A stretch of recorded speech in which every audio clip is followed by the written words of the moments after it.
Star Wars fans and toy fans, we have here the new Hondo figure from Star Wars Galaxy's Edge.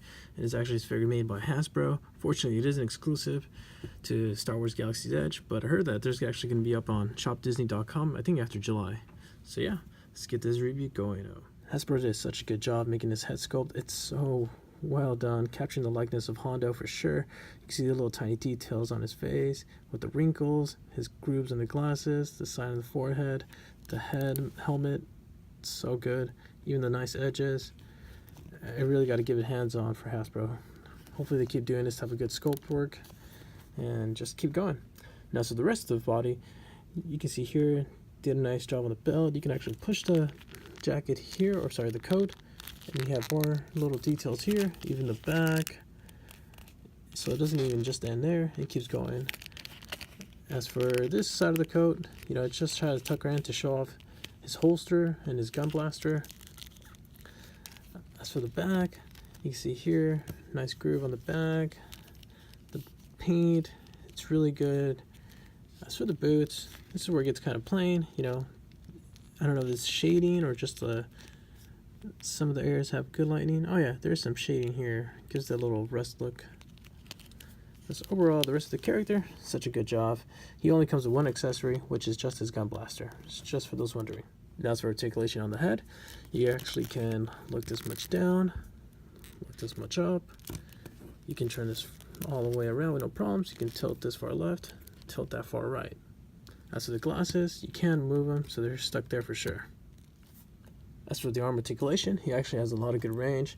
You can rise him this high up, and you can go this way up, but just to note that the shoulder pad is going to block, so you can't get really close to the head. You're going to have to rely on moving those single jointed elbows and just tilt the head like this. Now as for the elbows, like I mentioned, single jointed, but they actually have a good range. You can see here that it's not being blocked by nothing. You don't have any waist swivel. You can try to tilt a little left and tilt right, but it's not going to really be a lot. Now as for the wrist, sorry, as for the hands, you can rotate them with no problems. You can go this far up and this far down. Just to note that this thing is going to be in your way if you try to raise it up that way, of course. So left and right. Oops. Right. As for leg articulation, he actually has a lot of good range, just like a typical black figure. You have thigh swivel, you can rotate with no problems, you can rotate all around. As for bending the legs, you can bend them this far out. And if you move the coat around, you can actually bend a little farther, but the holster would be on the way for the right leg. So the right leg kind of limits right there. The left leg, you could pull a little bit more down, but it's going to look kind of awkward. Now as for kicking, you can kick this far up. And as for kicking back, you can kick this far back, but you do get kind of stuck because the little jacket here, or sorry, coat, so you have to bend it a little bit. And this, just a heads up, the coat is very rubbery, so don't feel like you're gonna crack. See, like no crack wrinkles or nothing. As for the back knees, you have double jointed knees. You can bend this far back, and you kind of, again, you get limited because of the coat. So just a heads up. As for ankle, you're able to go this far left, you're able to go this far right, you're able to kick this far up, and kick this far down. So a lot of good ankle movement right there. You don't have boot swivel, so just a heads up. And now you're just close up with the gun blaster, and you can see here that they try to give that little little rusty look on the hand grip and also the tip here, and try to give a more steel look, which is really nice. And you know, it has a nice groove for sure. They're really doing a good job on this, and actually it's not so rubbery like the rest of the guns. As for putting it on Hondo, he has left trigger hand. You're just gonna open the left trigger hand, you put it here in the finger, boom.